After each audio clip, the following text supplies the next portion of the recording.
जय श्री कृष्ण। आप सभी का स्वागत है। आज हम देवसैनी एकादशी की व्रत कथा सुनेंगे। एकादशी के व्रत में कथा सुनने और पढ़ने का विशेष महत्व होता है। तो कथा जब हम पढ़ रहे हों या फिर सुन रहे हों तो अपने हाथ में थोड़े से फूल और तिल ले लेंगे। खाली हाथ हमें कथा नहीं सुननी चाहिए। कथा प्रारंभ करते हैं।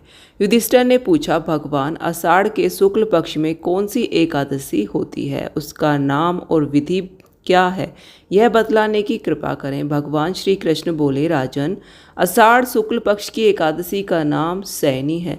मैं उसका वर्णन करता हूँ। वह महान पुण्यमयी, स्वर्ग एवं मोक्ष प्रदान करने वाली, सब पापों को हरने वाली तथा उत्तम व्रत है। आषाढ़ शुक्ल पक्ष में सैनी एकादशी के दिन जिन्होंने कमल पुष्प से कमल लोचन भगवान विष्णु का पूजन तथा एकादशी का उत्तम व्रत किया, उन्होंने तीनों लोकों और तीनों सनातन देवताओं का पूजन कर लिया।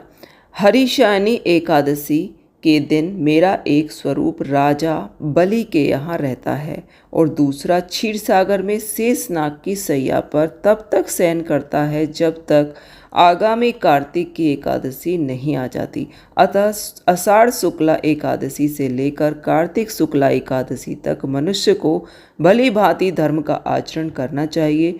जो मनुष्य इस व्रत का अनुष्ठान करता है वह परम गति को प्राप्त होता है।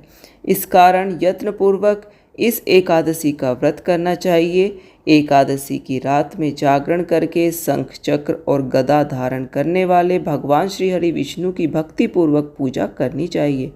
ऐसा करने वाले पुरुष के पुण्य की गणना करने में चतुर्मुख ब्रह्मा जी भी असमर्थ हैं। राजन, जो इस प्रकार भोग और मोक्ष प्रदान करने वाली सर्व पापहारी एकादशी के उत्तम व्रत का पालन करता है वह चंडाल होने पर भी संसार में सदा मेरा प्रिय रहता है। जो मनुष्य दीपदान, पलाश के पत्ते पर भोजन और व्रत करते हुए चौमासा व्यतीत करते हैं वे मेरे प्रिय हैं। चौमासे में भगवान विष्णु सोए रहते हैं, इसलिए मनुष्य को भूमि पर शयन करना चाहिए। सावन में साग, भादों में दही, क्वार में दूध और कार्तिक में दाल का त्याग कर देना चाहिए। अथवा जो चौमासे में ब्रह्मचर्य का पालन करता है वह परम गति को प्राप्त होता है। राजन, एकादशी के व्रत से ही मनुष्य सब पापों से मुक्त हो जाता है। अतः सदा इसका व्रत करना चाहिए, कभी भूलना नहीं चाहिए।